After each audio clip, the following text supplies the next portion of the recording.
जय श्री राम। अरे भाई, तुम जिसे सुख समझ रहे हो वो तो केवल दुखों का एक सुंदर आवरण है। जैसे मृग तपती धूप में रेत को पानी समझकर दौड़ता है और अंत में प्यासा ही प्राण त्याग देता है, ठीक वैसे ही ये जीव संसार के रिश्तों, नातों और वस्तुओं में सुख खोज रहा है।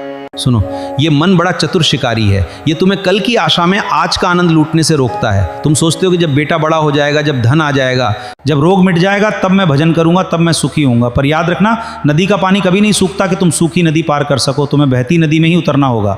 गहन बोध की 3 बातें। संसार की असलियत, ये जगत एक सराय है, यहाँ तुम मुसाफिर हो, मालिक नहीं। जिस देह को तुम सजा रहे हो वो एक दिन मिट्टी में मिल जाएगी।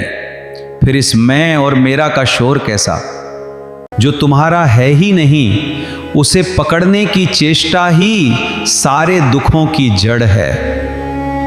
अनन्य शरणागति, जैसे एक छोटी बच्ची भीड़ में अपने पिता की उंगली थामे रहती है और निश्चिंत रहती है कि पिता उसे खोने नहीं देंगे, वैसे ही उस परम सत्ता प्रभु की उंगली थाम लो। फिर चाहे संसार की कैसी भी आंधी आए, तुम्हारा बाल भी बांका नहीं होगा।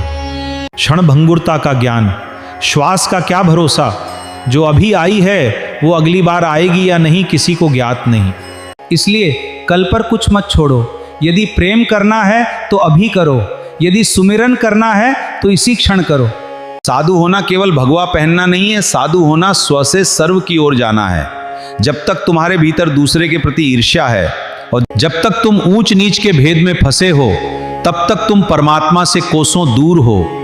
प्रेम ही वो रसायन है जो पत्थर जैसे हृदय को भी पिघलाकर ईश्वर का सिंहासन बना देता है। मैं ये नहीं कहता कि तुम भी मेरी तरह भगवा लो, मैं ये नहीं कहता तुम भी मेरी तरह भगवा और लो, सांसारिक जीव हो। अपने परिवार को टाइम दो, बच्चों को संस्कार दो, अपने बच्चों को प्यार दो। तुम्हारा दिया आज का प्यार कल तुम्हारे ही काम आएगा। राधे राधे, जय श्री महाकाल। आज की कथा यहीं समाप्त करते हैं। कथा अच्छी लगी हो तो लाइक करें, शेयर करें, सब्सक्राइब करें। जय श्री राम, जय श्री महाकाल।